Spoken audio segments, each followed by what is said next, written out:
Tetapi pada saat itu si Selfie memutuskan untuk pura-pura tidur. Tetapi semakin lama si nenek ini yang awalnya ngelus dengan menggunakan jari berubah menjadi ngelus dengan menggunakan. Hi everyone, terima kasih sudah mengklik video ini and welcome back to Horror Story. Oke, kali ini kita bakalan ngebahas tentang sebuah cerita horor dari seorang anak kuliahan yang diposesifin oleh seorang makhluk gaib. Kira-kira bagaimana ceritanya? Oke, tidak usah berlama-lama, langsung saja kita masuk ke videonya and here we go. Oke guys, seorang anak kuliahan yang sedang ngerantau ke Jogja, yang sebut saja namanya Rio. Yang dimana Rio ini sudah dikenal memiliki indera keenam sejak ia kecil hingga ia berumur 18 tahun. Sehingga dia ini sudah sangat terbiasa berhubungan dengan makhluk-makhluk gaib. Dan bahkan pada saat ia mencari kosan, dia juga sempat ngobrol dengan para penghuni kosan yang ia datangi hingga ia menemukan sebuah kos yang cocok dengannya, yang dimana kosan tersebut terletak di dekat kampusnya. Oke guys, singkat cerita, setelah 6 bulan berlalu, kehidupan si Rio ini sempat adem-adem aja, hingga sampai dimana si Rio ini sudah menemukan pacar, dan dia tuh sering banget ngajak pacarnya itu main ke kosannya dan bahkan sampai nginap. Yang dimana hal tersebut dilakukan si Rio ini selama berbulan-bulan tanpa diketahui oleh pemilik kosan tersebut.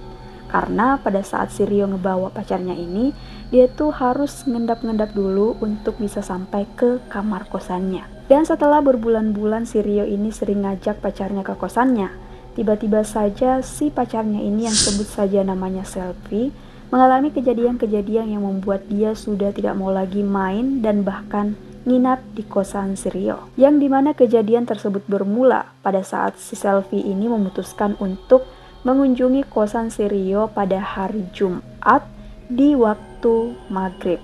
Dan sesampainya di tangga kosan dari si Rio ini, tiba-tiba aja si Selfie ini ngeliat sosok cewek yang ingin masuk ke kamar si Rio. Dan berhubung karena si Selfie ini statusnya pacar dari si Rio, sehingga dia langsung kaget dong. Mana tahu si Rio ini lagi selingkuh dan berani ngebawa cewek lain ke kosannya dia.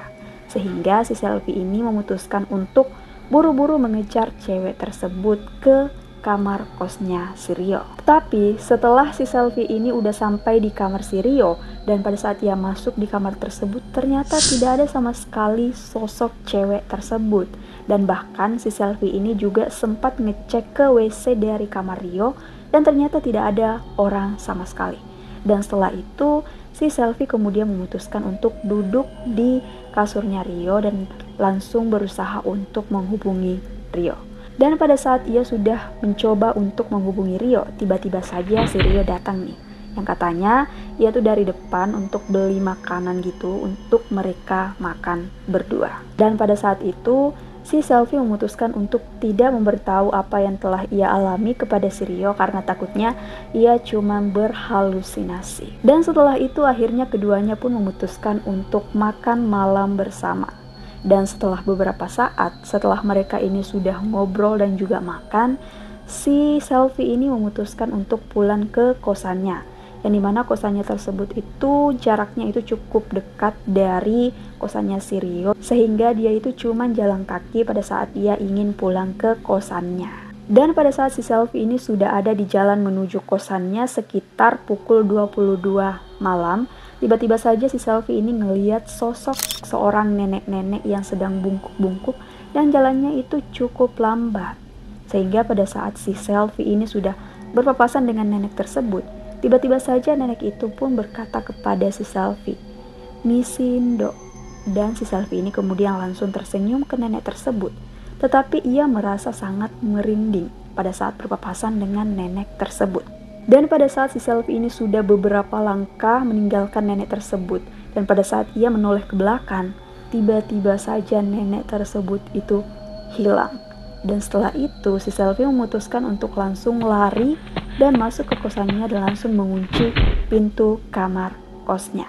Dan setelah ia sudah tenang, ia kemudian langsung menelpon si Rio dan menceritakan apa yang ia alami selama di perjalanan tadi.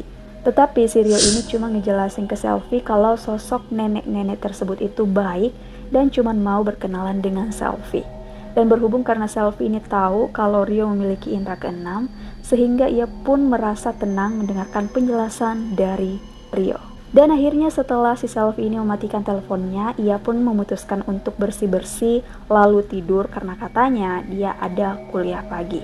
Tapi pada saat si Selfie ini sudah siap-siap untuk tidur, tiba-tiba saja ada seseorang yang ngetok-ngetok pintu kamarnya sehingga si Selfie memutuskan untuk membukakan pintu.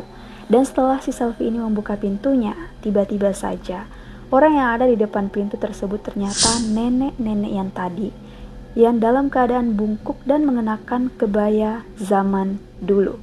Dan melihat hal tersebut, si Selfie kemudian langsung menutup pintunya dan menguncinya.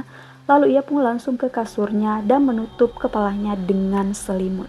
Lalu ia pun berusaha untuk menelpon si Rio, tetapi berhubung karena malam itu sudah tengah malam, sehingga si Rio ini mungkin sudah tidur dan tidak mengangkat telepon dari si Selfie. Dan akhirnya si Selfie ini kemudian berusaha untuk memberanikan diri dan memaksakan dirinya untuk tidur. Dan setelah beberapa saat, tiba-tiba si Selfie ini ketiduran nih. Tapi pas ia ketiduran tuh, tiba-tiba nenek itu muncul dalam mimpinya, yang dimana di dalam mimpinya itu sosok nenek-nenek tersebut mengelus-ngelus kepala dari si Selfie. Tetapi tiba-tiba saja si Selfie ini terbangun, dan ternyata hal yang terjadi di mimpinya juga terjadi di kehidupan nyata. Tetapi pada saat itu si Selfie memutuskan untuk pura-pura tidur. Tetapi semakin lama, si nenek ini yang awalnya ngelus dengan menggunakan jari, berubah menjadi ngelus dengan menggunakan kukunya yang sangat tajam, sehingga membuat kepala dari si Selfie ini merasa sakit. Dan selain itu, ada sebuah cairan yang menetes di jidatnya si Selfie, yang dimana cairan tersebut sangat kental dan bau sekali. Dan berhubung karena si Selfie ini sudah merasa sangat tidak tahan, sehingga ia langsung memutuskan untuk bangun.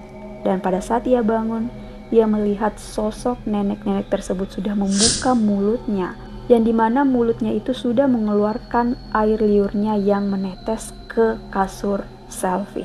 Dan setelah melihat hal tersebut, si Selfie ini kemudian langsung refleks berlari ke kosan si Rio.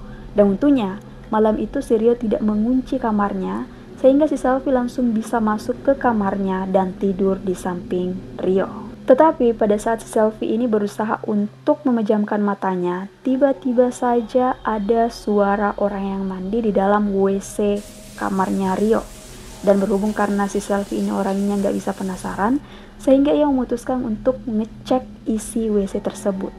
Dan pada saat si Selfie membuka pintunya, dan ternyata nenek-nenek tersebut ada di dalam WC tersebut. Sehingga si Selfie ini kemudian langsung spontan berteriak lalu pingsan. Dan si Rio ini yang kaget ngedengar si Selfie berteriak langsung ngangkat si Selfie menuju ke kasur. Dan setelah itu si Rio memutuskan untuk masuk ke dalam WC tersebut. Dan si Rio ini ada sekitar 15 menitan di dalam WC tersebut baru keluar. Dan setelah si Rio keluar dari WC tersebut, ia kemudian langsung menjelaskan ke Selfie kalau nenek-nenek itu merupakan penunggu lama dari kosan tersebut, yang ternyata nenek-nenek tersebut sudah menganggap Rio sebagai cucunya, sehingga alasan dia mengganggu Selfie ini karena ia tidak terima jika orang yang dia anggap cucu melakukan hal yang tidak baik di kosan tersebut. Tapi kira-kira bagaimana tanggapan kalian? Silahkan komen di bawah. Oke guys, itu dia tadi cerita horor kali ini. Dan setelah kalian menonton video kali ini, bagaimana tanggapan kalian? Silahkan komen di bawah. Dan jika kalian suka video kali ini, jangan lupa untuk menyempatkan menekan tombol like, comment, share, and subscribe. And see you the next video.